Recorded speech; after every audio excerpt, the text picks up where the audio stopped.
ओम श्री विष्णुवे नमः। नमस्कार दोस्तों, आप सभी के स्वागत है हमारे यूट्यूब चैनल पावरफुल हिंदू धर्म में। अब तक हमने श्री ज्येष्ठ महात्मा की कथा अध्याय 1 से लेकर कथा अध्याय 16 का रसपान किया है। अब हम आप सभी को श्री ज्येष्ठ महात्मा की कथा अध्याय 17 का रसपान कराएंगे, जिसमें एकादशी व्रत का वर्णन है। अगर आप सभी हमारी वीडियो को पहली बार देख रहे हैं तो वीडियो को लाइक कीजिए, चैनल को सब्सक्राइब कीजिए ताकि आने वाली वीडियो की नोटिफिकेशन आप सभी को मिलती रहे। साथ ही हम ज्येष्ठ महात्मा में श्री आदित्य हृदय स्तोत्र की महत्व तथा आदित्य हृदय स्तोत्र की हिंदी में आप सभी को रसपान कराएंगे। आइए रसपान करते हैं ज्येष्ठ महात्मा की कथा अध्याय 17 का, जिसमें एकादशी व्रत का वर्णन है। इस कान जी कहने लगे कि हे ऋषियों, श्री व्यास जी राजा युधिष्ठिर से कहते हैं कि हे नृपश्रेष्ठ, ज्येष्ठ मास के शुक्ल पक्ष में एकादशी का व्रत होता है। इस दिन मनुष्य निर्जल उपवास कर शर्करा सहित जल में पूर्ण घट का दान करते हैं। दान श्रेष्ठ ब्राह्मणों को देने वाला विष्णु लोक में जाकर आनंद करता है। युधिष्ठिर वेद व्यास जी से बोले कि हे दैदीप्यान, मैंने मानव धर्म और वैदिक धर्म को सुना है, अब आप कृपा वैष्णव धर्म को कहिए। व्यास जी कहने लगे कि हे राजन, आपने मानव धर्म और वैष्णव धर्म को सुना है, वे सब कलयुग में अशक्य, शक्ति में असाध्य है। इसलिए सुख करने योग्य, थोड़ा खर्चा, अल्प क्लेश महान फलदायक है तथा समस्त पुराणों का जो सारभूत है वह मैं तुमसे कहता हूँ।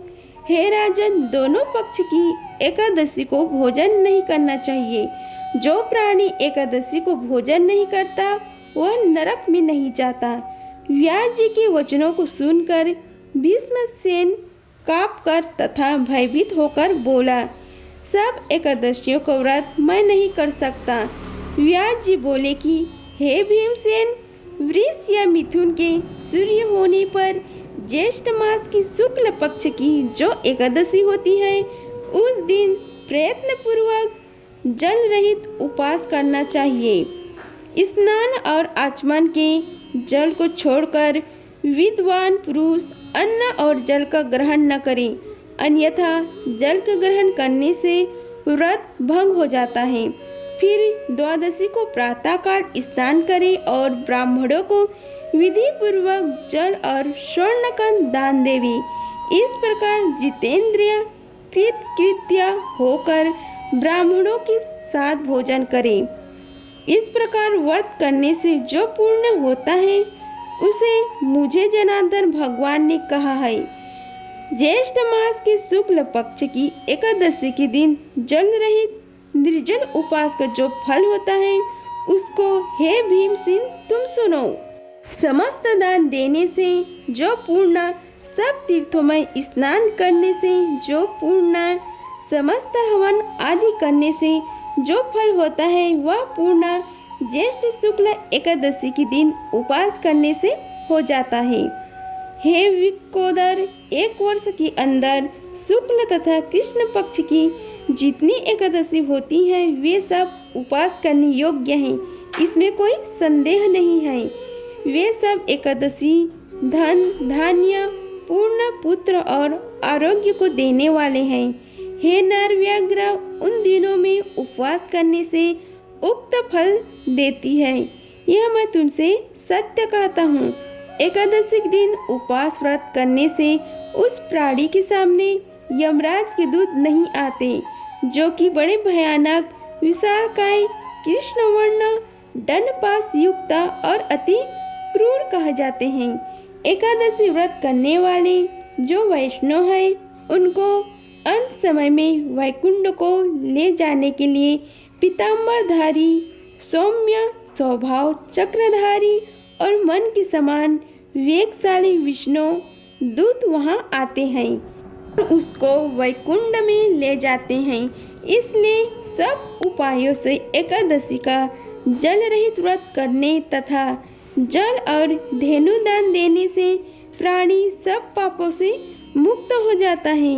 हे नृपश्रेष्ठ, ज्येष्ठ मास के शुक्ल पक्ष की एकादशी को निर्जल उपवास कर अन्न और शर्करा सहित जलपूर्ण घट का दान देवे। श्रेष्ठ ब्राह्मण को देकर प्राणी तीनों पापों से छूट जाता है और श्री हरि विष्णु लोक में जाकर विष्णु भगवान के समीप रहकर आनंद करता है।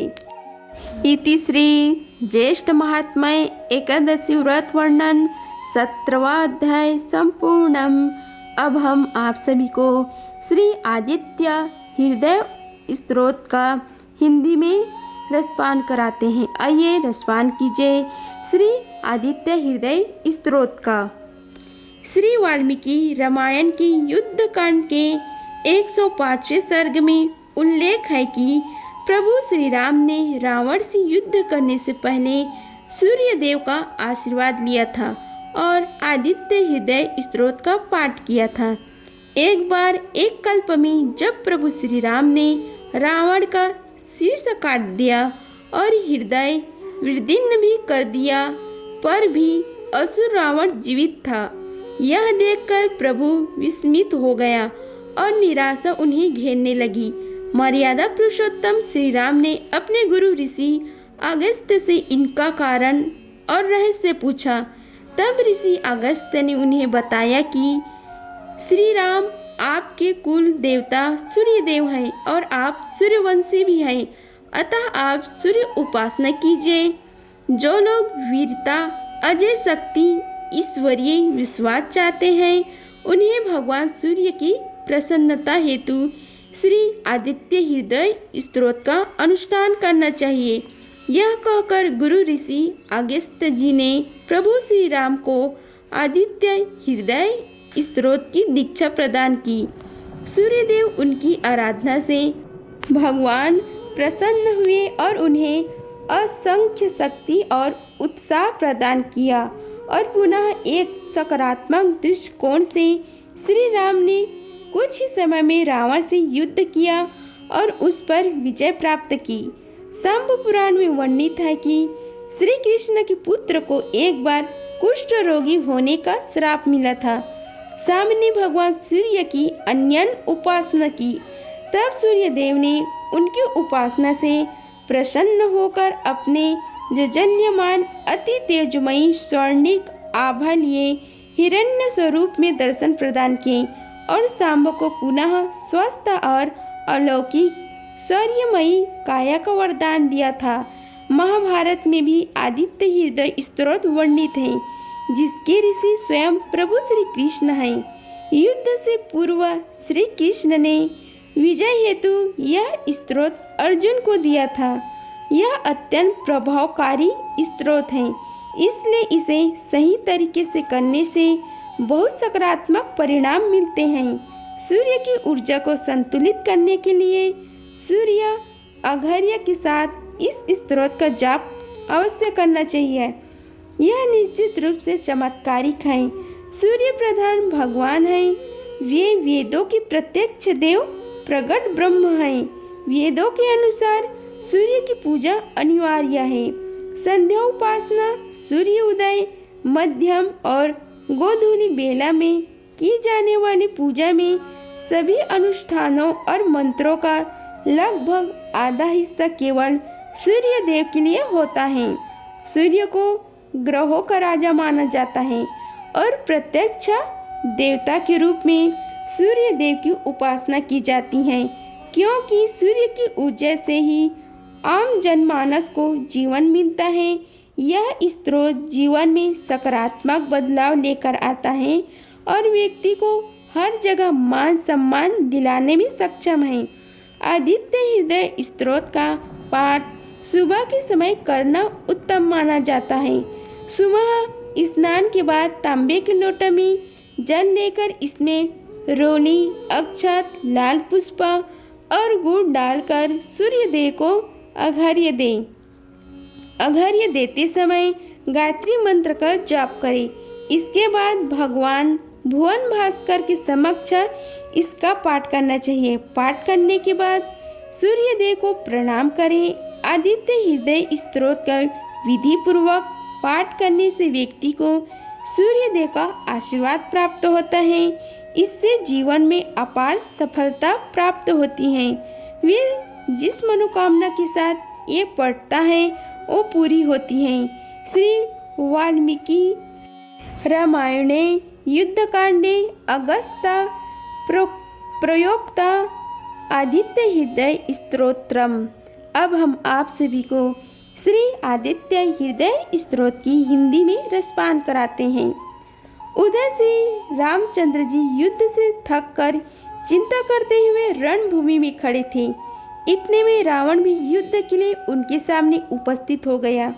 यह देख भगवान अगस्त्य मुनि, जो देवता के साथ युद्ध देखने के लिए आए थे, श्री राम जी के पास जाकर बोले, सबके हृदय में रमण करने वाले महाबाहो राम, यह सनातन गोपनीय स्तोत्र सुनो। हे वत्स, इसके जप से तुम युद्ध में अपने समस्त शत्रुओं पर विजय पर जाओगे। इस गोपनीय स्तोत्र का नाम है आदित्य हृदय स्तोत्र। यह परम पवित्र और संपूर्ण शत्रुओं का नाश करने वाला है। इसके जप से सदा विजय की प्राप्ति होती है। यह नित्य अक्षय और परम कल्याणमय स्तोत्र है। संपूर्ण मंगलों को भी मंगल है। इससे सब पापों का नाश हो जाता है। यह चिंता और शोक को मिटाने तथा आयु को बढ़ाने वाला उत्तम साधन है। भगवान सूर्य अपनी अनंत किरणों से सुशोभित रश्मिमान है। ये नित्य उदय होने वाले समुदायन देवता और असुरों से नमस्कृत विश्वान नाम से प्रसिद्ध प्रभा का विस्तार करने वाले भास्कर और संसार के स्वामी भुवनेश्वर हैं। तुम इनका रश्मिमते नमः, समुदते नमः, देवसुर नमस्कताय नमः, विश्वसते नमः, भास्कराय नमः, भुवनेश्वराय नमः इन नामों मंत्रों के द्वारा पूजा करो। संपूर्ण देवता इन्हीं के स्वरूप हैं। ये तेज की राशि तथा अपनी किरणों से जगत को सत्ता एवं स्फूर्ति प्रदान करने वाले हैं। ये ही अपनी रश्मियों का प्रसाद करके देवता और असुरों सहित संपूर्ण लोगों का पालन करते हैं। यही ब्रह्मा, विष्णु, शिव, स्कंद, प्रजापति, इंद्र, कुबेर, काल, यम, चंद्रमा, वरुण, पितर, वसु, साध्य, अश्विनी कुमार, मरुदगण, मनु, वायु, अग्नि, प्रजागण, प्राण, ऋतुओं को प्रकट करने वाले तथा प्रभा के पुंज हैं। इन्हीं के नाम आदित्य, अदिति पुत्र, सविता, जगत को उत्पन्न करने वाला सूर्य, सर्वव्यापक खग, आकाश में विचरने वाले पूषा, पोषण करने वाले गभ, स्तमान, प्रकाशमान, सुवर्ण सदृश भानु, प्रकाशक, हिरण्यरेता, ब्रह्मांड की उत्पत्ति के बीज, दिवाकर, रात्रि का अंधकार दूर करके दिन का प्रकाश फैलाने वाला, हरिदस्व, दिशाओं में व्यापक अथवा हरे रंग के घोड़े वाले, हजारों किरणों से सुशोभित, अंधकार का नाश करने वाले, शंभु, कल्याण के उद्गम स्थान, तथा भक्तों का दुख दूर करने वाले अथवा जगत का संहार करने वाले, असुमान, किरण धारण करने वाले, हिरण्यगर्भ, ब्रह्म, शिशिर, स्वभाव से ही सुख देने वाले, तपन, गर्मी पैदा करने वाले,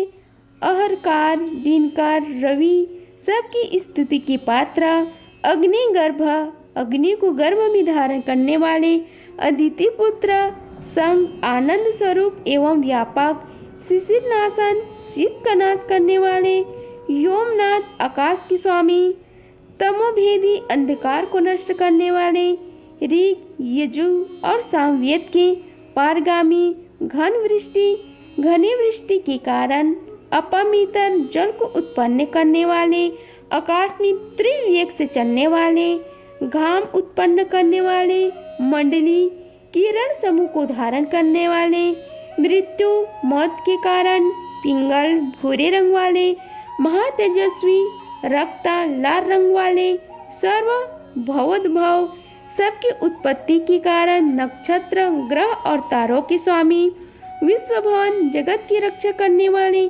तेजस्विनियों में भी अति तेजस्वी तथा द्वादश आत्मा 12 स्वरूपों में अभिव्यक्त हैं। इन सभी नामों से प्रसिद्ध सूर्यदेव आपको नमस्कार है।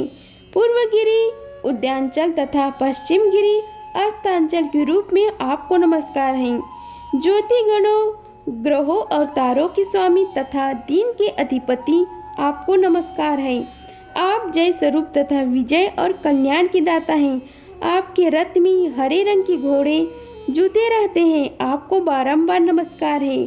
सहस्त्रों किरणों से सुशोभित भगवान सूर्य आपको बारंबार प्रणाम है। आप अदिति के पुत्र होने के कारण आदित्य नाम से प्रसिद्ध हैं। आपको नमस्कार है। परात्पर रूप में आप ब्रह्मा, शिव और विष्णु के भी स्वामी हैं। सूर्य आपकी संज्ञा है। यह सूर्यमंडल आपका ही तेज है। आप प्रकाश से परिपूर्ण है। सबको स्वाहा कर देने वाला अग्नि आपका ही स्वरूप है। आप रौद्र रूप धारण करने वाले हैं। आपको नमस्कार है। आप अज्ञान और अंधकार के नाशक, जड़ता एवं शीत के निवारक तथा शत्रु का नाश करने वाले हैं। आपका स्वरूप अप्रेम है। आप कृतघ्नों का नाश करने वाले संपूर्ण जैतियों के स्वामी और देव स्वरूप हैं। आपको नमस्कार है। आपकी प्रभा तपाए हुए सुवर्ण के समान है। आप हरि, अज्ञान का हरण करने वाले और विश्वकर्मा, संसार की सृष्टि करने वाले हैं। तम के नाशक, प्रकाश स्वरूप और जगत के साक्षी हैं। आपको नमस्कार है। रघुनंदन, हे भगवान सूर्य ही संपूर्ण भूतों का संहार, सृष्टि और पालन करते हैं। यही अपनी किरणों से गर्मी पहुंचाते हैं और वर्षा करते हैं। ये सब भूतों में अंतर्यामी रूप से स्थित होकर उनके सो जाने पर भी जागते रहते हैं। यही अग्निहोत्र तथा अग्निहोत्री पुरुषों को मिलने वाले फल हैं। यज्ञ में भाग ग्रहण करने वाले देवता, यज्ञ और यज्ञों के फल भी यही है। संपूर्ण लोकों में जितनी क्रियाएं होती हैं उनका सबका फल देने वाले यही पूर्ण समर्थ है। राघव, विपत्ति में, कष्ट में, दुर्गम मार्ग में तथा और किसी भय के अवसर पर जो कोई पुरुष इन सूर्य देव का कीर्तन करता है उसे दुख नहीं भोगना पड़ता। इसलिए तुम एकाग्रचित्त होकर इन देवादिदेव जगदीश्वर की पूजा करो। इस आदित्य हृदय स्तोत्र का 3 बार जाप करने से तुम युद्ध में विजय पाओगे। हे महाबाहो, तुम इसी क्षण रावण का वध कर सकोगे कहकर अगस्त्य जी ने जैसे आए थे उसी प्रकार चले गए। उसका उपदेश सुनकर महातेजस्वी श्री रामचंद्र जी का शोक दूर हो गया। उन्होंने प्रसन्न होकर शुद्ध चित्त से आदित्य हृदय स्तोत्र का धारण किया और 3 बार आचमन करके शुद्ध हो भगवान सूर्य की ओर देखते हुए इसका 3 बार जाप किया। इससे उन्हें बड़ा हर्ष हुआ। फिर परम पराक्रमी रघुनाथ जी ने धनुष उठाकर रावण की ओर देखा और उत्साहपूर्वक विजय पाने के लिए वे आगे बढ़े। उन्होंने पूरा प्रयत्न करके रावण की वध का निश्चय किया। उसी समय देवताओं के मध्य में खड़े हुए भगवान सूर्य ने प्रसन्न होकर श्री रामचंद्र जी की ओर देखा और निशाच राज रावण के विनाश का समय निकट जानकर हर्षपूर्वक कहा, रघुनंदन अब जल्दी करो। इस प्रकार श्री रामचंद्र जी ने आदित्य हृदय स्तोत्र का पाठ करके रावण का वध किया। अगर आप सभी को हमारी वीडियो पसंद आई होगी तो वीडियो को लाइक कीजिए, चैनल को सब्सक्राइब कीजिए और कमेंट बॉक्स में ओम नमो भगवते वासुदेवाय लिखिए। धन्यवाद। मिलते हैं अगले वीडियो में।